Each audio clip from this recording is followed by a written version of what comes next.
serono, rindu dan suka. Itu saja jawabannya. Jadi dibaca qul huwa dan kali suka ya. Nabi kita tidak pernah ajarkan macam itu. Kan sama tadi dengan cerita Islam merah. Sama juga dengan tahlil pada malam Jumat. Mereka tidak komplit dengan tahlilnya, tapi komplit dengan gerak kepalanya. Dengan lagu kenapa? La ilaha illallah. Kenapa macam itu saja? Ya arhamar rahimin. Itu Mawi. Kemudian dengan Amo. Kemudian dengan siapa Faizul yang buka baju tuh. Itu dia akan mikrofon turun ke bawah pentas. Tak ada yang komplit. Komplit orang berzikir. Kenapa? Kepala itu selera apa? Mau macam mana? Kadang-kadang kita ada yang satu la ilaha illallah, la ilaha illallah, hasbi atau dengan dikit-dikit yang suara sallallahu alaihi wasallam. Ada yang agak macam itu. Ada juga yang ke samping.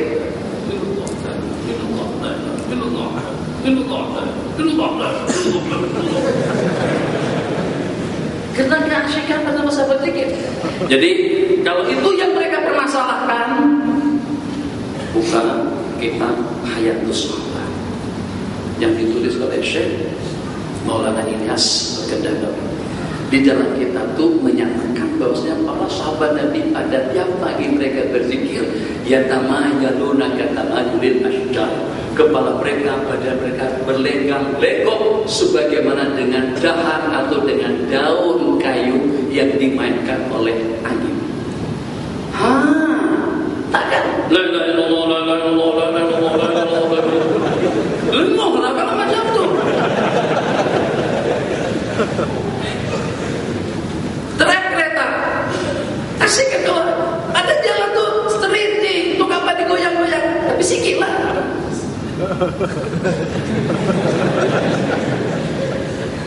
Kalau jalan Grek memang kita kena begitu. Ini jalan straight, tapi kenapa digoyang-goyang? Ya kita kasihkan tukang pulang pada tuh memaksa paku terus batunya paku sini langsung tak selesai. Ini dah ada tukang macam tu berlaku. Satu tu pukulan sia-sia. Ada manfaat. Itu mestinya macam tu. Dia senang suara macam tu. Lebih-lebih lagi pada saat paku itu sudah dikatuk macam tu. Pakunya sudah tenggelam, tapi masih ada ujungnya lagi. Lagi. Yang tiga terakhir itu untuk apa sebenarnya? Paku sudah terjalan masuk ke dalam dah. Untuk apa lagi dikatuk macam tu? Dulu pada masa ada beduk, kan beduk itu langsung pukul macam tu ya. Tapi ternyata tidak, sini dulu, kayunya dulu. Bunyi-bunyi macam mana?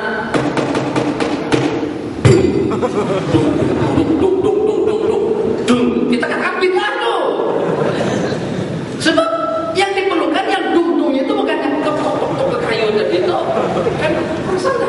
Mesti ingat kan, untuk kayu itu ke kayu ke tiangnya dulu dipukulkan satu dulu.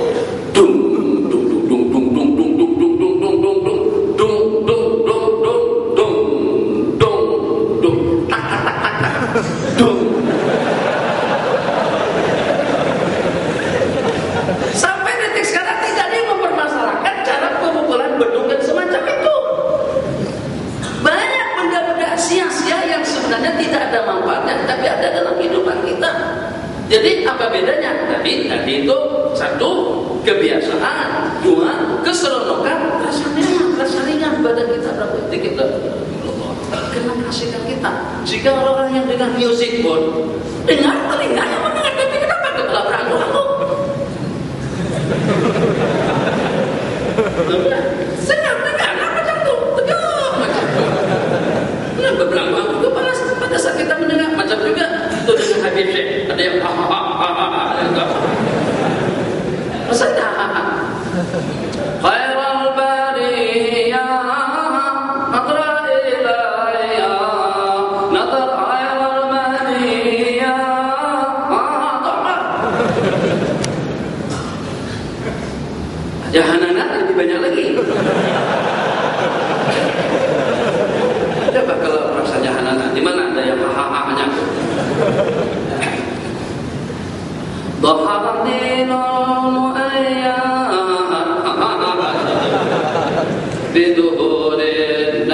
Ahmad, ya Nabi Muhammad, dzalikal fadlu min Allah.